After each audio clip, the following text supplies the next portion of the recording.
Welcome to the Coming Home Well podcast, the show that educates, supports, and advocates for the veteran community.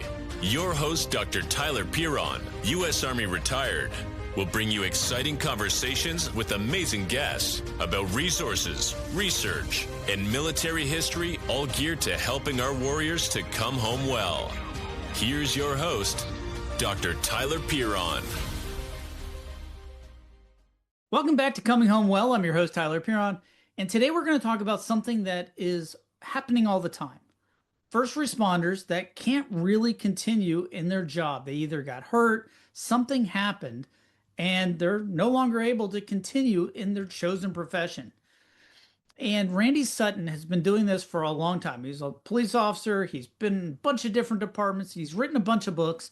But that's not why we're talking to him today. He founded the Wounded Blue in 2018 after an injury on duty, and he discovered, like so many others, it's a world of mess when you are trying to transition. And there's a lot of the same challenges that we see in the military, especially if you get hurt, finding your purpose, finding your tribe, dealing with all the financial aspects.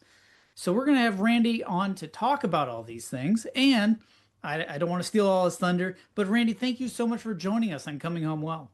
Oh, it's a pleasure. We're talking about my favorite topic. Well, that's good. So let's get to know you a little bit. You're a police officer, you're a law enforcement, you did a lot of things.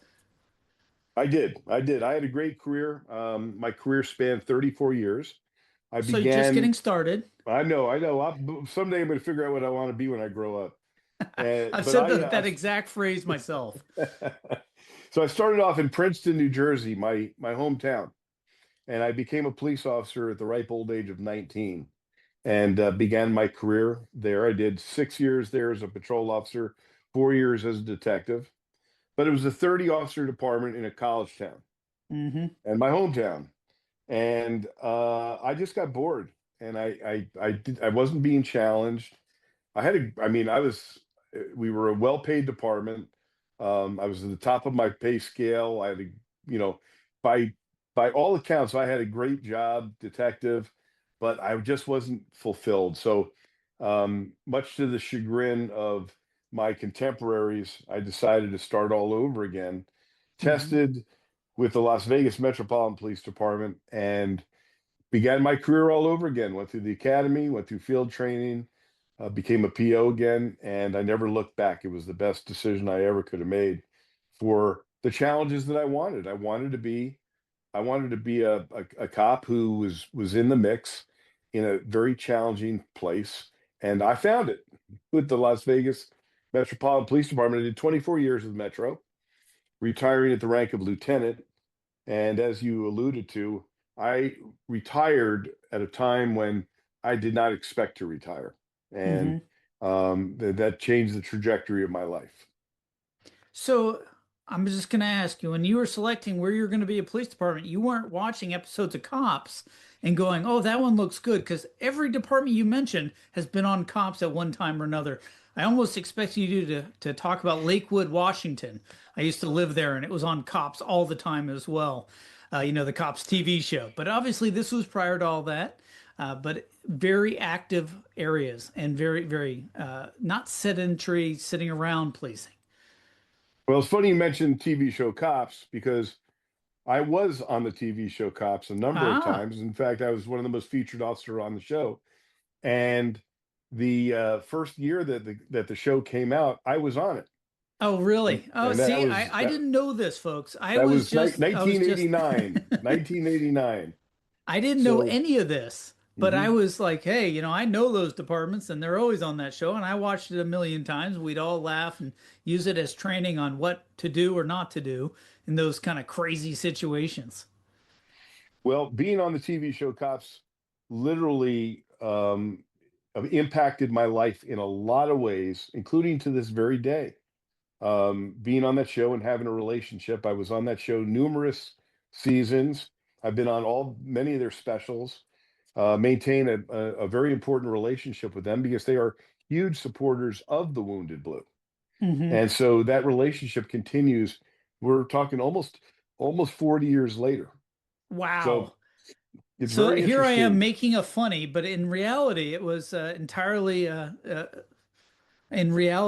lined up thing. It was, and from being on that television show, a lot of things happened in my life. It's actually how I got into the movies. I was spotted, if you will, on the TV show Cops. One day I get a call from a,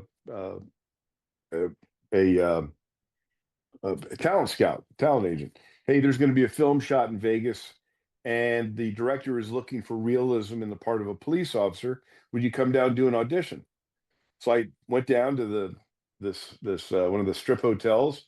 I walked into the suite, and who's standing there but Robert De Niro and Martin Scorsese, Oh, and it was wow. for the film Casino. Oh, I've seen it. Yes, it's one of the classics. It's one of the classics, and I wound up getting a very nice role in that. Played a cop named Randy. Oh, well, that probably made it easier to remember who they were talking to. And that's how I So, got in the Screen Actors Guild, and I've been doing TVs and TV shows and movies ever since.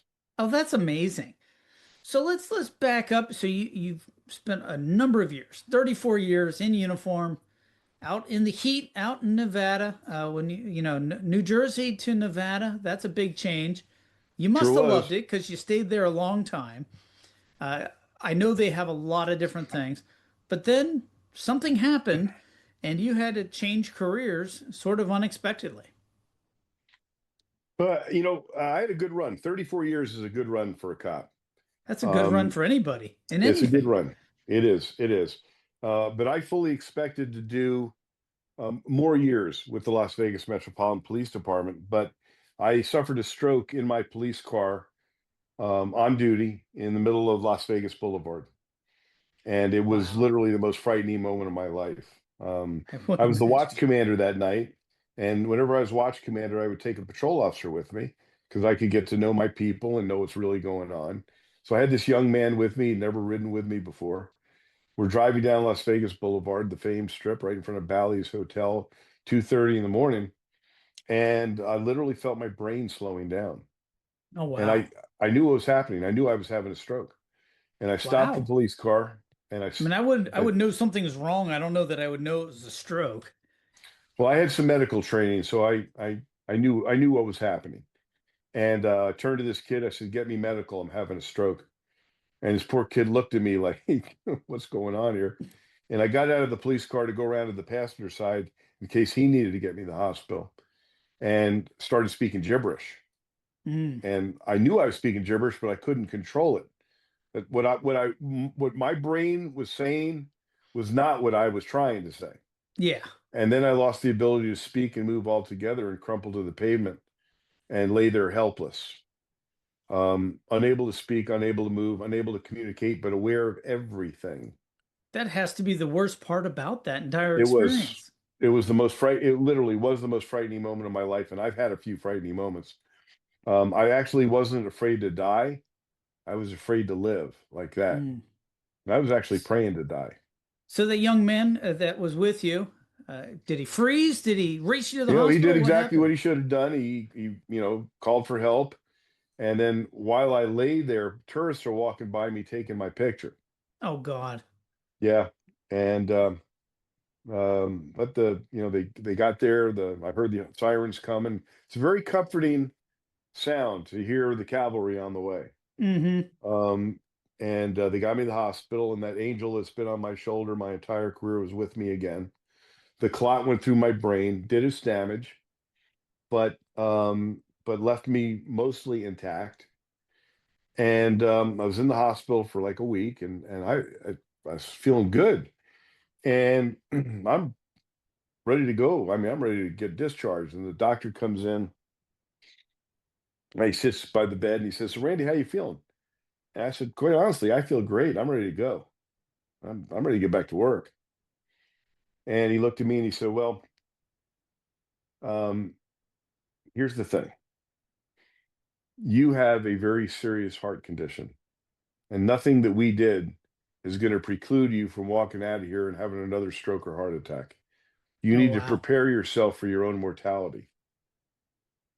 And I got to tell you, that one hit me out of left field. I was like, "What did he just say?" and I realized I was never going to be a cop again. Yeah. My day, and you felt fine though. I felt fine. I felt fine. Yeah. That's the crazy part. But my career was over. In an instant, really. In an instant. And that, one of the things that, you and I talked about before we came on is about all of the things that happen when your career is ripped away from you. When you don't have, most of us, we plan our retirements very well. Okay, you ask almost any cop, when are you going to retire? I have 4 years and 8 days and 56 hours, right? That's right. Everybody's got it down.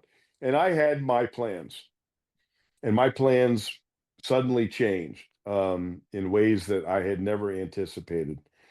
So now the doctor gives me that little tidbit of news. And there's a law in the state of Nevada that if you have a heart disease or lung disease and you're a policeman or a firefighter, it's an automatic workers' compensation injury. So I knew I was going to be covered. And then the reality hit. And that is my own department turned its back on me and just said, we're not paying your medical bills and we're not giving you your benefits. Oh my gosh. And I looked at him, I said, what do you mean? You can't do that. Well, make us. And that began the entire different trajectory of my life. That feeling of betrayal, that feeling of, wait a minute, what happened to that brotherhood that I so perceived for all of these years, the thin blue line? We've always got your back. We're your blue family. What happened to that? Well, I found out it didn't exist. That my own department turned its back on me and just said, we're not paying. See ya. Have a nice day. Wow. And it led me to some very dark moments in my life. I can tell you that. That feeling of abandonment, that feeling of betrayal, that feeling of being alone. None of the plans that I had were in this scenario. Yeah. I should mention that 3 weeks before this happened, my mother died in my arms. And 2 months before that, I was in a fatal shooting.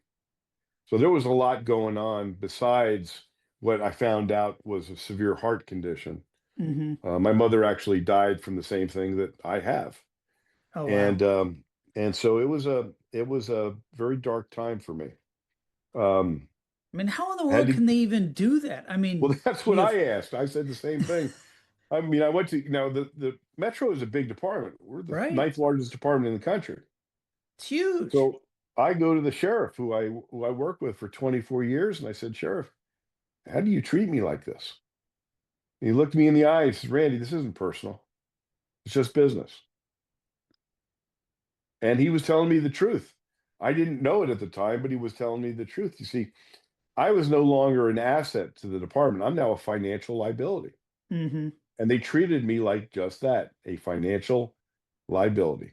I mean, don't they have health insurance and all those things that automatically kick in? Of course, it's an automatic workers' compensation injury. Yes, of course it is, but they're self-insured. So they hire a third-party administrator.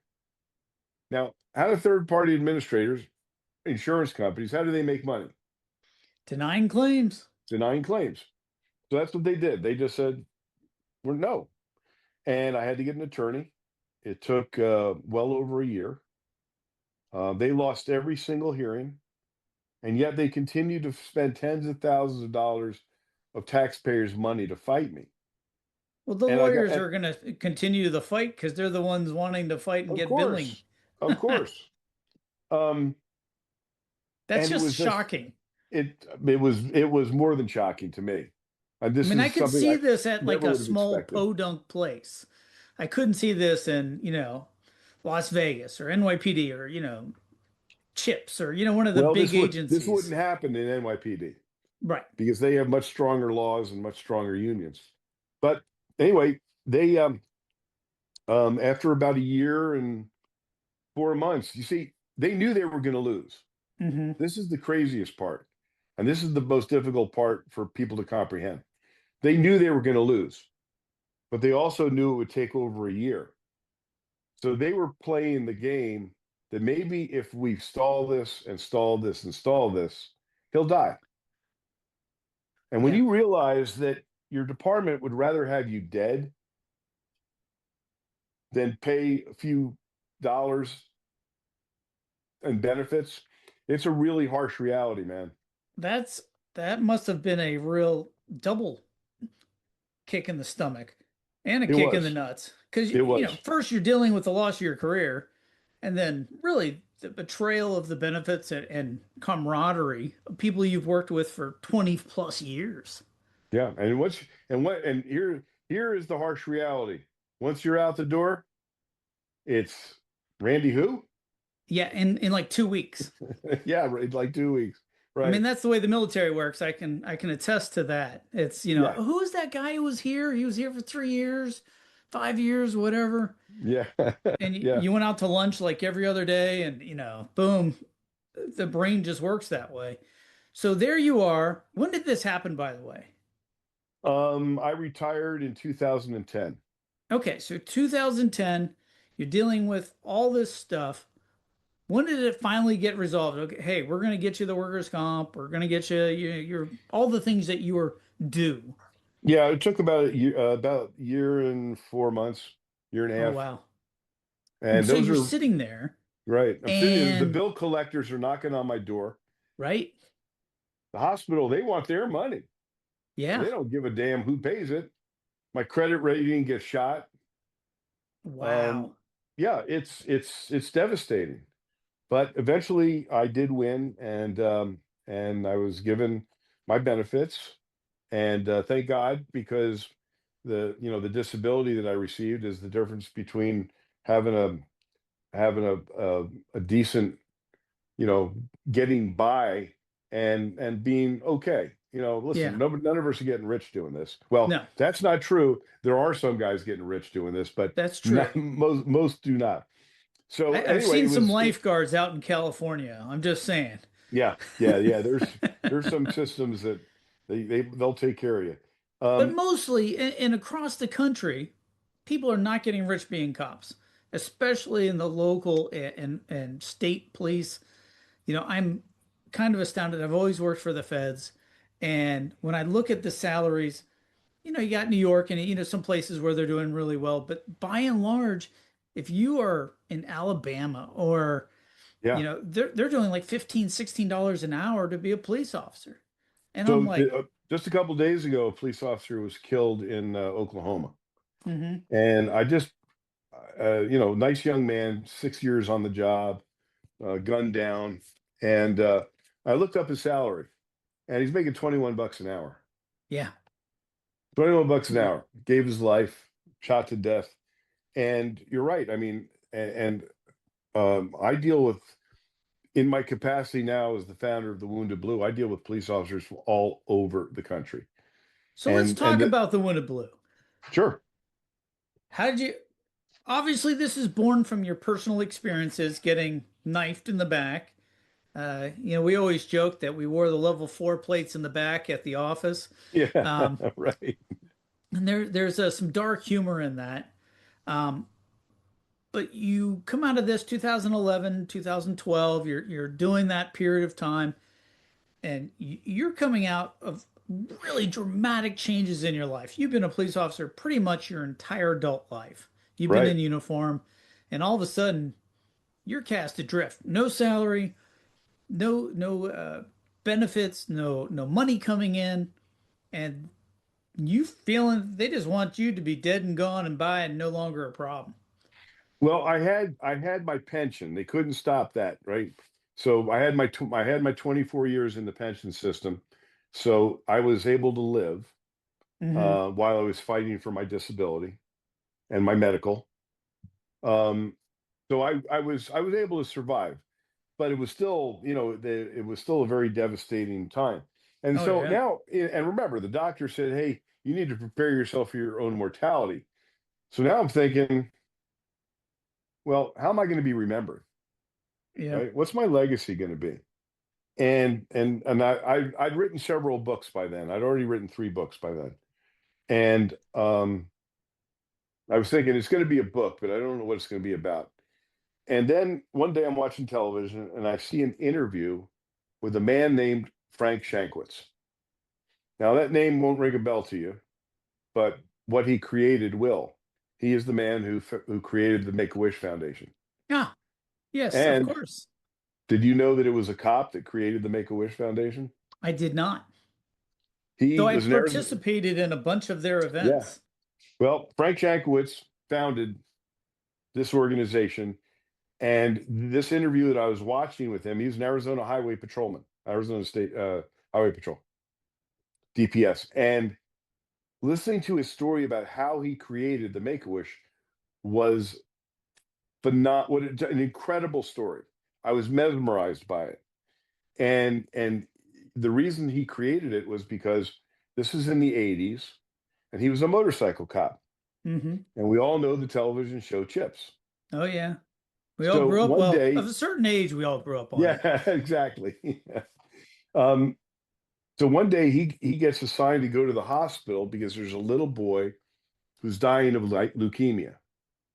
And Chips is his favorite TV show. And his mother calls Highway Patrol and says, "Hey, my son's dying. He's fascinated with Chips. Could you just send a motorcycle officer down to meet him?" So Frank gets assigned to meet him.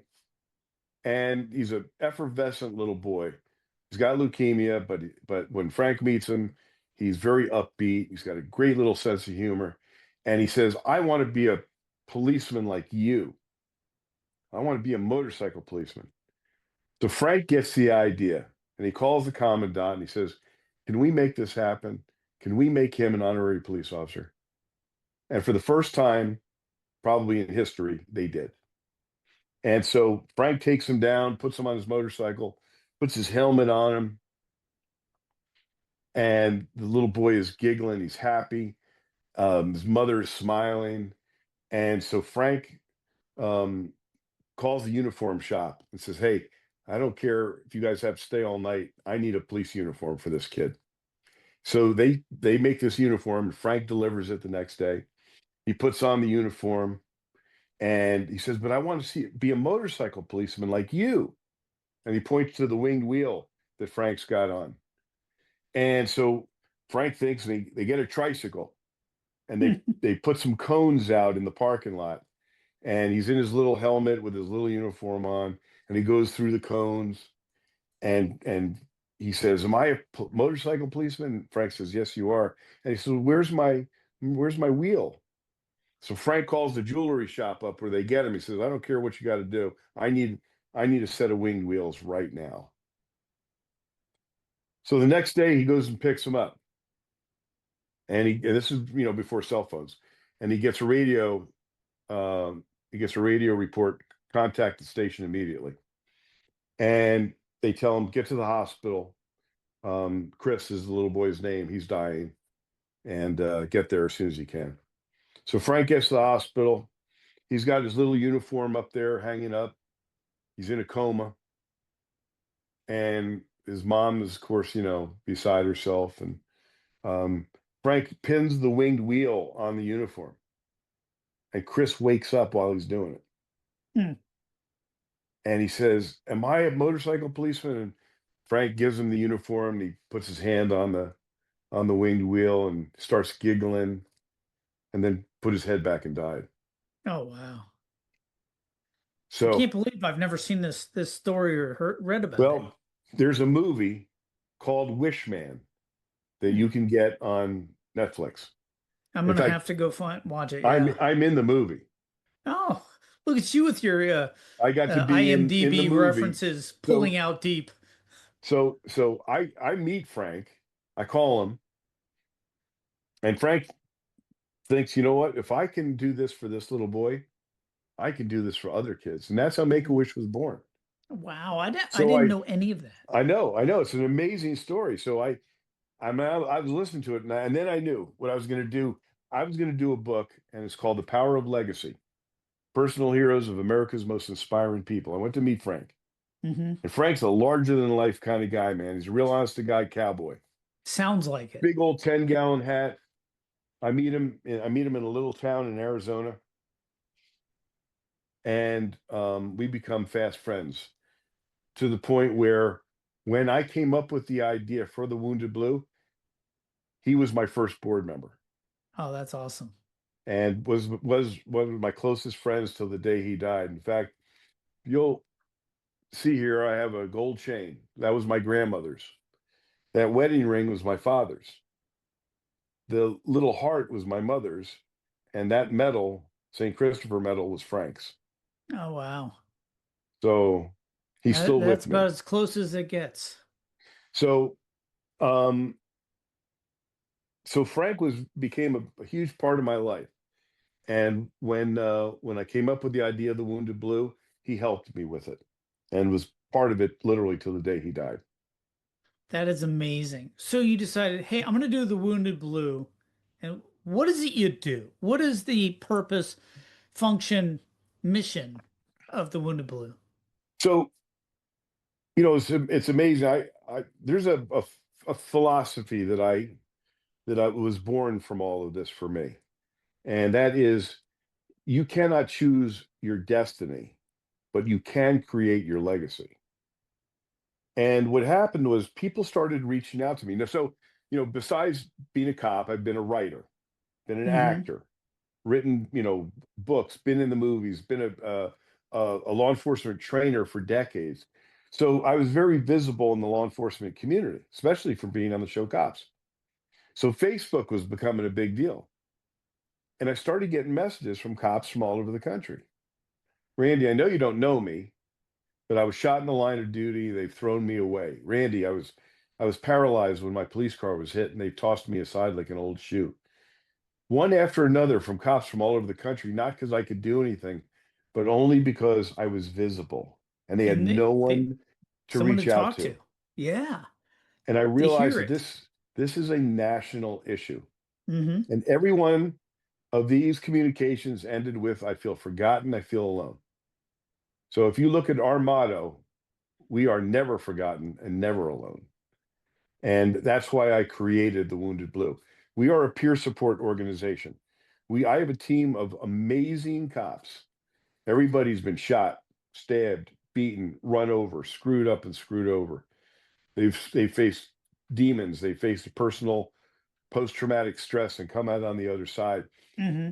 Some have been blinded, some have been crippled, and yet they continue to serve because we are that blue family that we were all promised. We are that thin blue line. And we've helped more than 17,000 police officers in the last 7 years. We're Wow, changing that's lives. We're that's a big saving number. lives. We are saving marriages. We're saving careers. We get people into treatment if they need it. Sometimes they just need to talk to somebody that's walked in their shoes to Mm-hmm. know they're not alone. Because when you feel isolated, that's where the danger starts. We don't even talk about the number of officers who kill themselves after they've been injured. Oh yeah. And Like it's your whole it's life has changed. yeah, Your social structure has changed. And for a lot of people that wear the uniform, whether it's military or law enforcement, a lot of people, I hate to put it this way, but that's their identity, as exactly. opposed to this is who I am, not what I do. And I'm always of the mind, hey, this is what you do, not who you are. And the folks that have the hardest time are the ones that can't do that. And sometimes it Yeah. gets ripped away, and all of a Hmm. sudden, their entire identity is I'm a cop, I'm a Right. lieutenant, I'm a colonel, I'm a EUD guy, I'm a whatever. And all of a sudden, you're not that anymore, and that's what you used to do. And your tribe is gone. Your Right. identity is Exactly. gone. You know, And the id and the that's ego, the and we're going to big psychological stuff. But yeah, it's a huge change. it is. It is. And that's the importance of the Wounded Blue. Hmm. That's why we've touched so many lives because of my team of guys who continue to serve. We're an incredible organization. We've touched and everybody's journey is different. Yeah. Somebody just may need that one phone call to know they're not alone.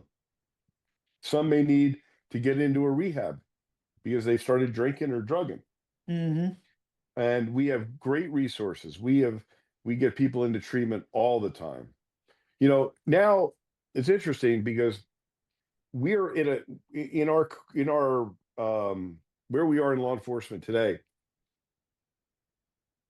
is, in a sense, there's more resources for police officers to deal with the stress, the post-traumatic stress or other stress than ever before. There's treatments available. There's the knowledge of peer support. There is a greater understanding that post-traumatic stress is real. Oh, yeah. Sometimes as real as a bullet. And yet there are states that don't even recognize it. Oh, I believe There are it. states that what post-traumatic stress, it's not even a real thing. It's Wow. shocking, but we're still in places that are in that role. Now, It's inconvenient for them to recognize. right, because it's going to cost them money. Mm-hmm. This all revolves, all of the corruption in the workers' comp system all revolves around money. And it's pathetic, man. Every corruption everywhere. I have seen the worst of law enforcement allowing police officers who have been severely injured, who could be fixed, could be sent back to work, could lead a normal life, not being allowed to because they don't want to spend the money to do it. Yeah. It is absolutely heartless, the things that I have seen. And this is why we fight so hard. Just shock. It pisses me off. It should. Because it should piss off every American.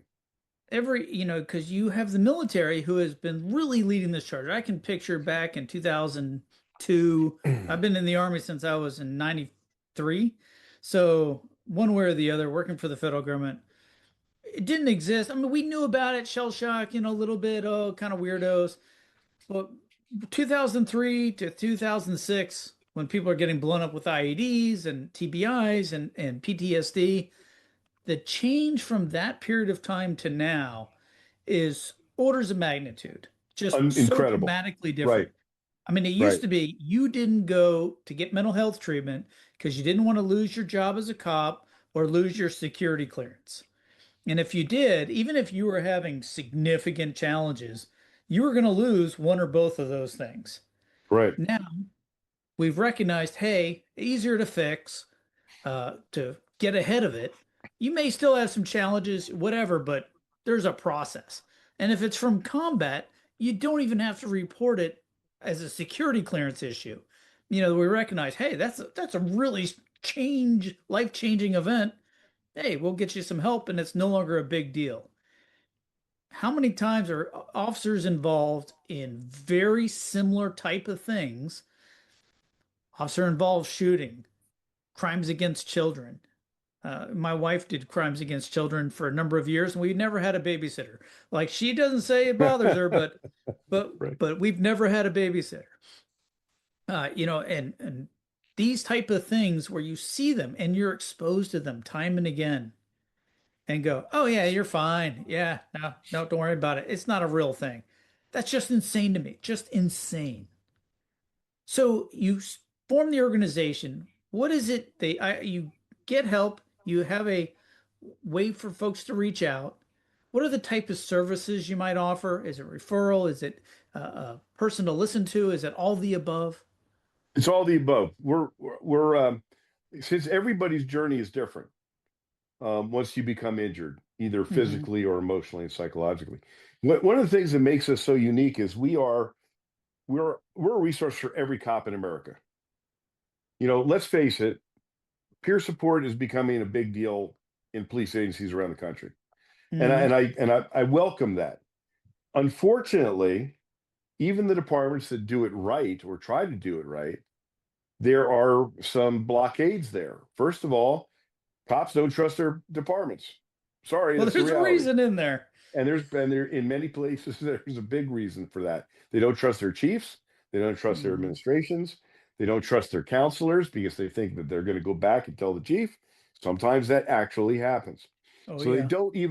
they don't ask for help because they're afraid to. Or Some, they're smart about it and recognize that there's some risks involved. right, and they don't want to take those risks. Hmm. Others, they can't afford to get the co-pays for psychological help. I mean, as you said, I mean, there are departments that are paying 16, 17 bucks an hour.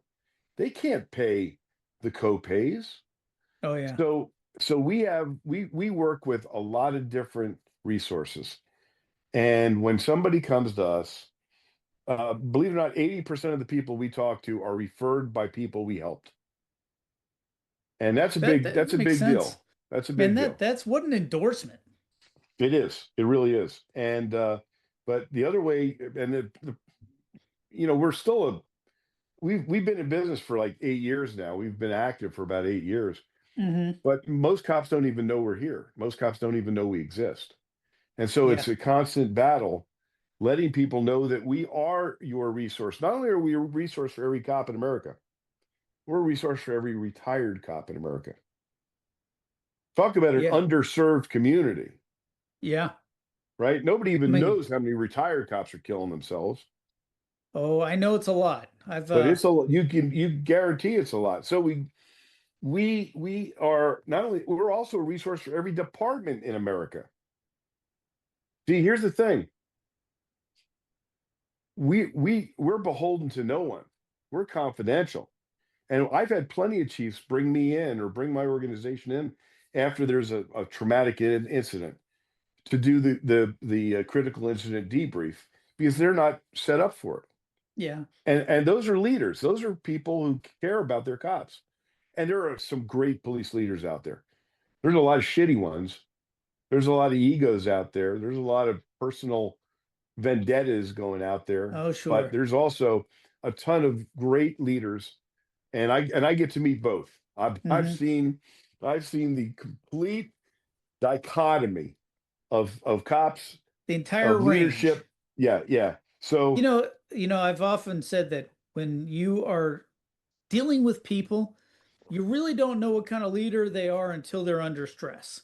yeah, Because like in combat, the guy who's always gung ho, super, yeah, I'm sure you've seen Band of Brothers. The ones that are, sticklers and everything else are the ones that crack under pressure, and the ones that are about the people, well, they're still about the people, and they're the ones who become awesome leaders. And the more chill you are in general, no, there's always changes, are the ones who are absolutely amazing when it really counts in combat. yeah, yeah, And so you can't look at somebody and go, that's a great leader. Look at him, he's super confident and he's loud and yelling and very, very presence forward. That's great when you're handling, a crowd or a small one-on-one. But when it comes down to brass tacks, uh, that's a whole different ball of wax. It really is. As you learned, people you worked with, oh, you're now a liability. Toodles. Yeah, it's just shocking to me. So you've been around for 8 years, 17,000, 80% are referred from people that have been helped. right. What is it the most important thing somebody should know about your organization? That we are cops helping cops, Hmm. and we also have spousal support That's because great. let's face it, man, when you're hurting, your wife, your husband, they're hurting too. Huge. And we have something that's really special. Each year we hold our National Law Enforcement Survival Summit in Vegas. Hmm. Well, And this is our signature conference. And it is amazing. This year it'll be September 28th through the 30th at the Palace Station Hotel here in Vegas. I have some of the finest speakers in the country. Some you've heard of, some you've never heard of, but their messages are unbelievable. This conference is so important. If I had a magic button and I could push this button, every cop in America would be exposed to this because this is life changing, life saving stuff. I've had cops stand up at this conference and say, If it weren't for this, I had planned on taking my life. Wow. That's how powerful it is. That And I that is mean, I've pretty got, powerful. yeah, it is. So, any officer or retired cop who's listening to this, I urge you to think about coming to the Survival Summit in September. Go to thewoundedblue.org and look under events, and you'll see the summit. It's life changing, life changing. And we'll put a link in the show notes so you don't have to go try to Google it and find it. We'll get the link and we'll put it in there so you can just click on it and go see it. A lot of people listen to the podcast while they're driving or while they're doing other things. And so I try to make it easy for you. What an amazing group of people. So what are the criteria for being for joining, for taking advantage of the services? You mentioned retired, obviously, or injured. What about like former cops or, what is the criteria? If you wore a badge and you served, we'll talk to you. We'll help That's you. a We'll do everything we can. pretty broad It is. aperture, It is. as But it see, should be. it is because, you know, and there's been some conversation that I've had with some police leaders. Well, Joe, he got fired. Well, why did he get fired? What was the Hmm. conduct? And was there something that maybe he could have been helped and not been fired? I go back to, have you ever heard Tiger's Law in Arizona? I don't. All right, so not that long ago, probably 10 years ago. Craig Tiger was a Phoenix police officer. Got involved in a hellacious shooting where he killed a guy who was beating him with a baseball bat. It was an up close and personal killing. Hmm. And he was married to another Phoenix officer. And he started experiencing PTS, but nobody knew what PTS was then. And no one talked about it, right? No one identified it. Well, he was suffering, Hmm. and he went to the department for help, and basically they blew him off. Well, Jeez. he was showing behaviors, right? And he caught a DUI. Well, the union stood up for him and said, look, he's been involved in the shooting. He is suffering from PTS. Hmm. He's this is a symptom. We can help him. Well, the chief at the time said, yeah, you're fired. Oh, wow. And Craig killed himself. And what happened was this became a news story, a huge news story in Arizona. And the union and cops, they went to the state legislature, and first of all, they fired the chief, Good. which was beautiful. And that changed the way that they looked at post-traumatic stress and how to deal with it. And Tiger's Law became in effect, which said that if somebody is showing, the department is responsible for getting them help. Hmm. So so these type of things are happening now, right? The recognition. Slowly and iteratively. Slowly. But this is the reality that officers are facing, that help exists more so now than ever before. So reach out, talk to people, talk to the Wounded Blue. We have incredible resources. We have relationships with other nonprofits that if you can't afford to get into that rehab, we have people who will scholarship you, right? There are so many avenues for help. Now there's no excuse not to ask for it, right? So what is the best way to get in touch with you?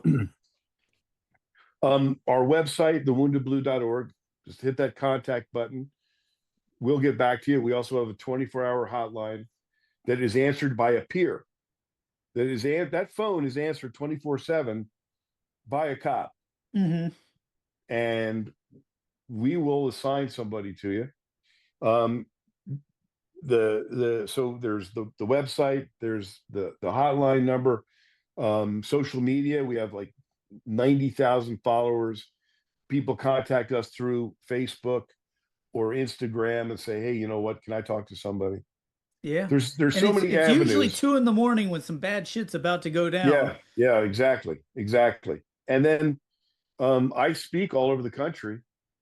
I speak at conferences. I'm available to speak to any law enforcement community. When you And go and talk, how often do people come up afterwards and say, "Boy, I'm really glad you came and talked all the because time, me, myself, my buddy." all the time. In fact, I can tell you, National Police Week is coming up, right? Yep, go We're almost every there. year. We're there every year. We're there every year, and this year we're providing peer support for the families that are there. Hmm. Um, we've had literally cops come up to us where we say the wounded blue, and they go, "Who are you?" And we tell them, "I've had cops break down. We've got people into treatment there." Wow. And I am ashamed. I've been, in this community for a long time, and I know there's not a competitor, an alternative. I'm not going to give them some press today, but there's another one I know that, it's very much more known. And I said, I know there has to be more out there and more personalized because, sometimes when, like the Wounded Warrior Project, love the organization, got so big the mission kind of changes from Right. that individual kind of support and has to change. But the one in blue is much more personalized, much more, Very hey, much so. Very much so. organic. We're a Organic maybe is grassroots. the best. We Yeah, are a organic grassroots grassroots. organization. We are funded only by people who care about their cops. I Hmm. take no salary. I live on my pension. And that's important to know because the unfortunate reality is this, that there's a lot of charity organizations out there. And you don't know who to trust because there's a lot of ulterior motives out there as well. All of my Trust me, cops I are think I've talked volunteers. to half of them. Yeah, I believe you. No, I found it very disappointing because I think everybody's motivated the same way I am. Let's get in there and help. We'll Yeah, just make it happen. But there's ego and there's money. Whenever there's yeah. ego and money involved, there's perversion of the original mission. No, there always And is. And that's why I was so glad to find you and have you on to talk about such an important area that often doesn't get the attention.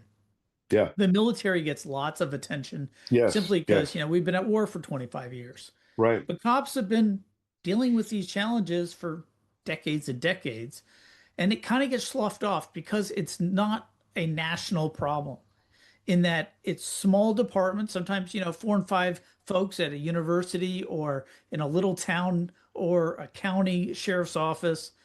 And all of a sudden, boom, they're dealing with the two most critical challenges: loss of identity and loss of purpose. Find your Yeah. people, find your tribe. And you Well, don't have a you know, job anymore. It's not like you get, your benefits right away and you had to fight for them, even though it's enshrined in the law. And folks that don't have those resources, all of a sudden, uh, trying to fight, they don't know how to fight. they They don't know don't how to know fight. Right. or who to call to or any of those things. And it's not like the military where there's a million other people, literally a million, who have done similar things Yeah. and can kind of walk you through it. Because the challenges that I live in Virginia. I'll pick a little town like Mineral. It has, I think, like 10 officers.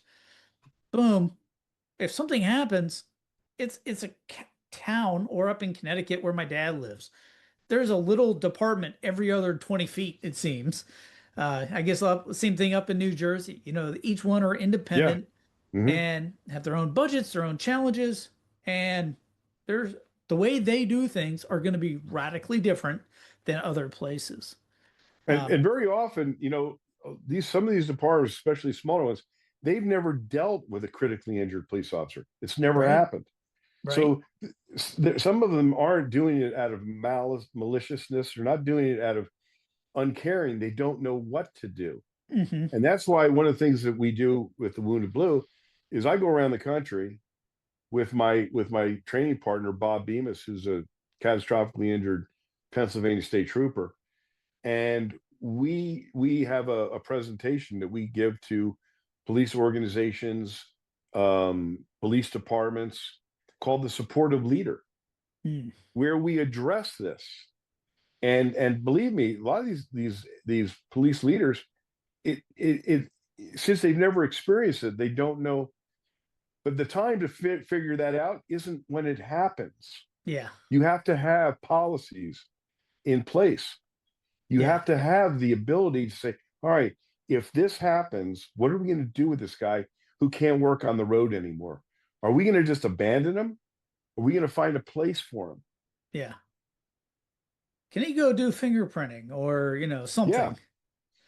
And that is the biggest challenge, I think, because there's so much variability. But the loss of identity, and we talk a lot in the military about, the suicide rate among veterans. You could Google it's 21 a day, it's 18. There's a lot of, variables depending on how you measure it. No matter what, it's too high. But that's a federal problem, and people are like, oh yeah, that's a big problem. I don't know that I've seen research, and I'm a pretty research oriented guy on the death by suicide of police officers, either during or post service. And I Well, think that's there is probably one of the now, hugest challenges. well, for the first time, this is now an FBI statistic that Hmm. police agencies are supposed to I don't know if folks report. can see it, but my eyes just Yeah, rolled so far report back. suicides. Um, some do, some don't. There's the latest estimate is 3 to 5 times the number of officers who die in the line of duty will take their own lives, I believe that. and that's a startling statistic.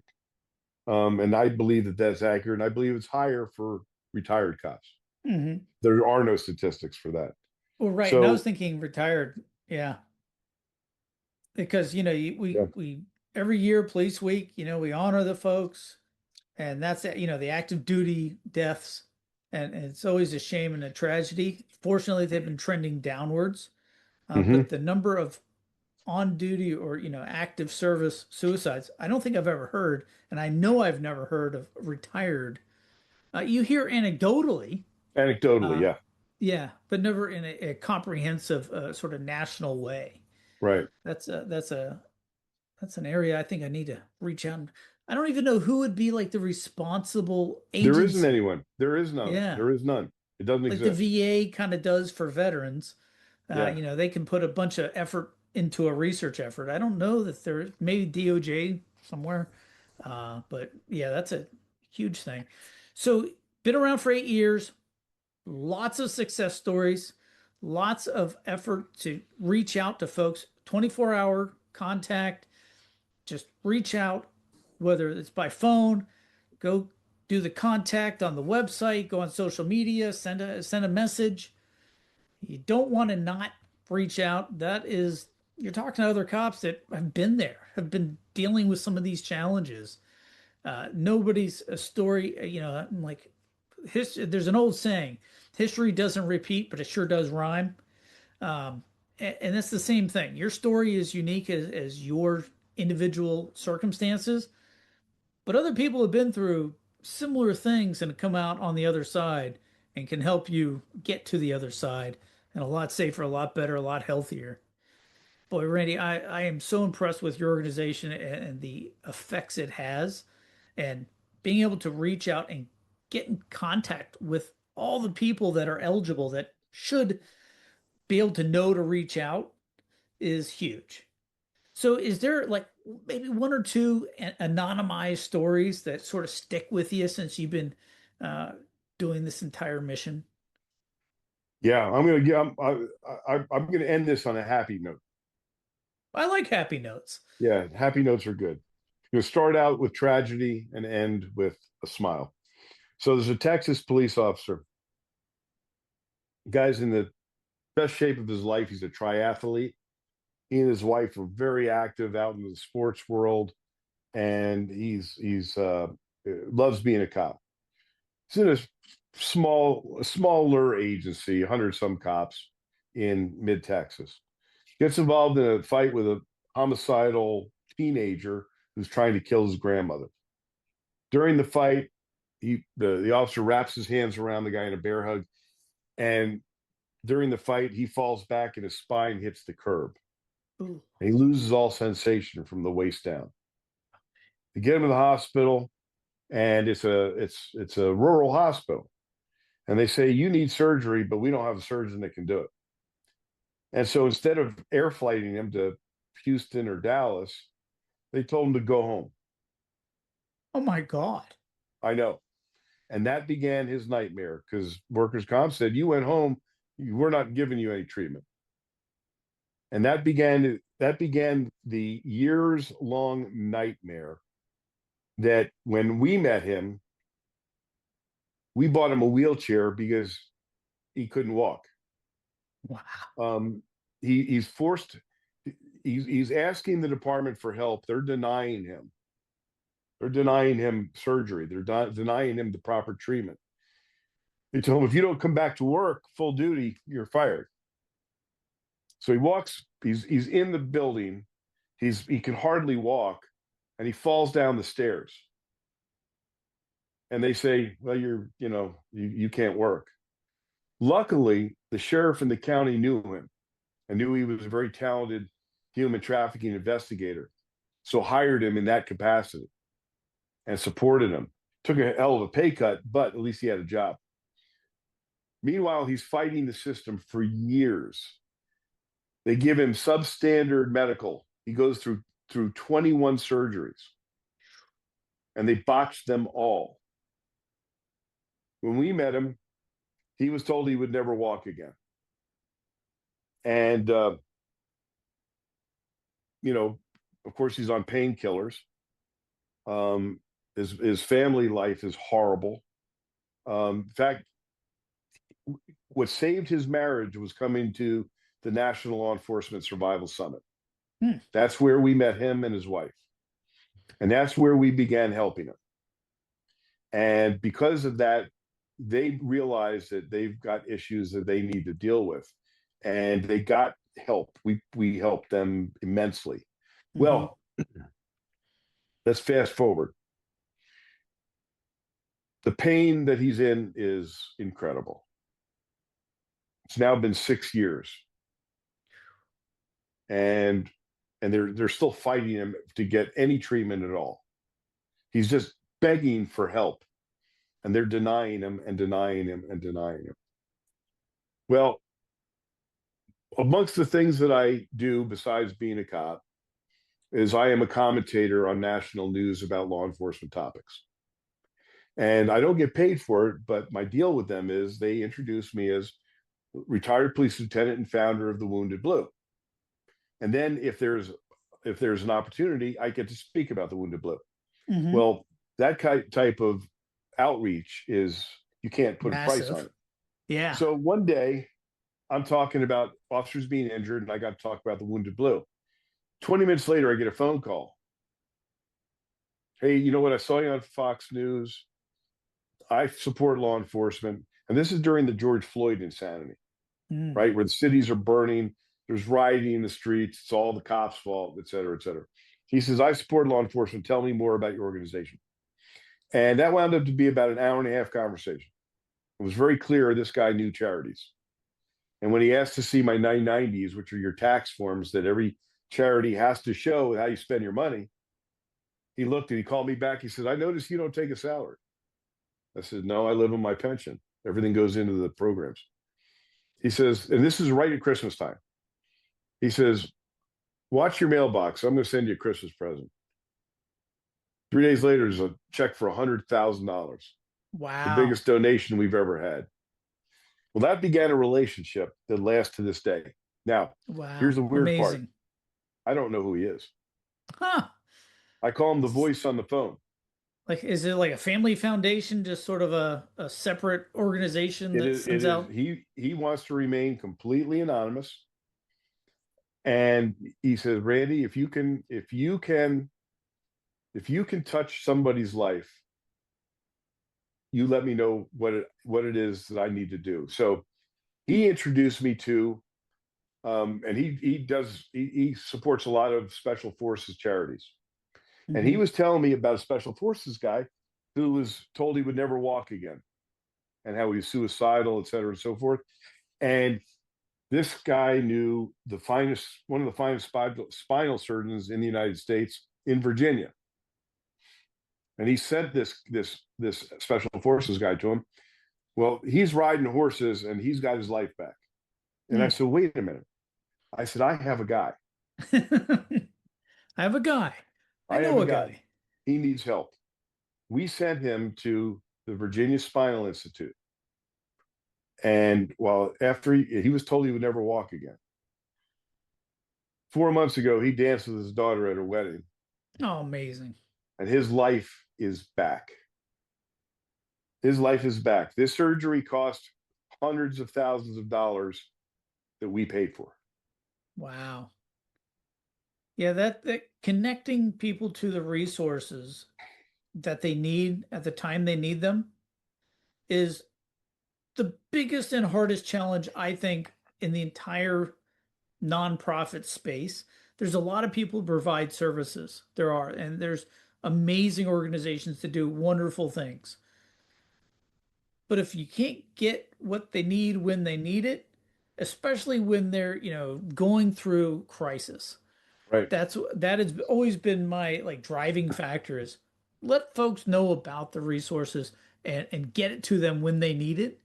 Obviously it's been a few years. The guy thought he'd never walk. What an amazing turnaround story where he's like in a wheelchair. He's probably resigned to the fact at this point, like, yeah, I'm screwed. This is just the way it is. After 4 or 5 years, He's off the that's painkillers. yeah. He's walking. He's back to work. His life is back. And now Wow. we've done this for numerous officers. Wow.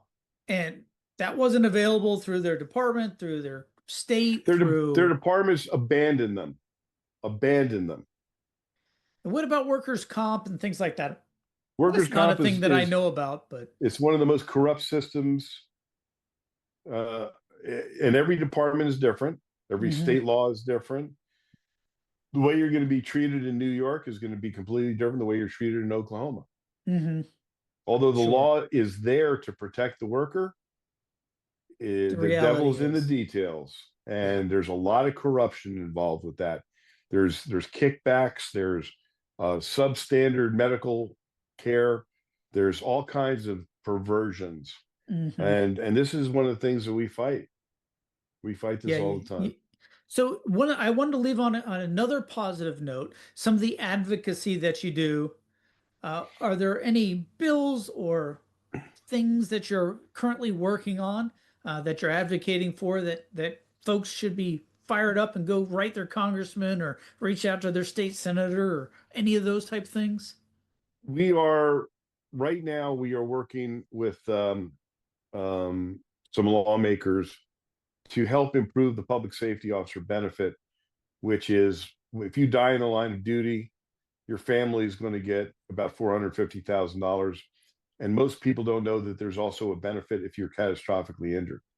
But the bureaucracy involved in this is ridiculous. So we're working with lawmakers to streamline this and to make it more accessible. But there needs to be so much more done. And there have been some bills, there have been some inroads made, but there's a lot of work to be done. And this is a long fight. We're in it for the duration.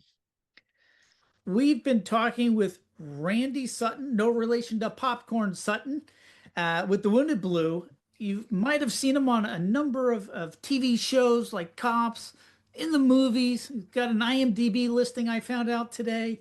But most importantly, he's out there helping law enforcement that have been, well, kicked to the curb or dealing with challenges. It could be PTSD, it could be, TBI, it could be dealing with a rollover or some other catastrophic injury.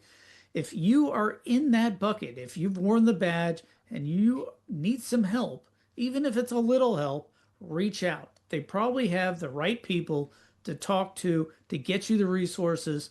And if they don't, they'll find it. Randy, I thank you so much for everything you're doing for everyone that's worn the badge, but most importantly, for yourself and for everybody else that's been dealing with really getting screwed over, but thinking that you're good to go, and then finding out that, hey, as soon as you're gone, you're gone. And that has to be the most gut wrenching part about the entire thing is, hey, I thought I was covered. Be like finding out you have a life insurance policy and then finding out that no, we actually don't pay it out if you die Yeah. of natural causes. What? Yeah, that's Well, absolutely so crazy. people who want to support us, go to thewoundedblue.org. We have a 9/11 campaign. $9, where people donate $9.11 to the Wounded Blue monthly. There And you go. my phrase for this, and I'll actually be on Fox News this weekend talking about this. When people need help, they call 911, but when the police need help, they call the Wounded Blue. Oh, that's So a go to. great line. I must say, every now and then I come up with something pretty good. That's a great line. That's a good one. Randy, thank you so much for everything you're doing, and thank you so much for spending time with us on Coming Home Well. Folks, we're going to put all the links in the show notes so you don't have to write it down as you're driving along or as you're listening. You can just go click on them. Go consider donating. $9.11 is not that much money, but it goes really far. The Wounded Blue is just like Coming Home Well. We don't have paid staff. We don't do any of these things. So I really appreciate the organizations that are doing this to really just make a difference and really comes from a place of personal privilege to be able to be on the other side of these really challenging events to help the folks that aren't there yet and who, without help, may not cross that Rubicon of getting to the other side where life is good. So, Randy, thank you so much for joining us on Coming Home Well. My pleasure. Thanks for having me. Thanks for joining us this week on Coming Home Well with Dr. Tyler Piron. If you enjoyed this episode and you'd like to help support the podcast, please share it with others, post about it on social media, or leave a rating and a review. Thanks again. And until all are home and all are well, this is Coming Home Well.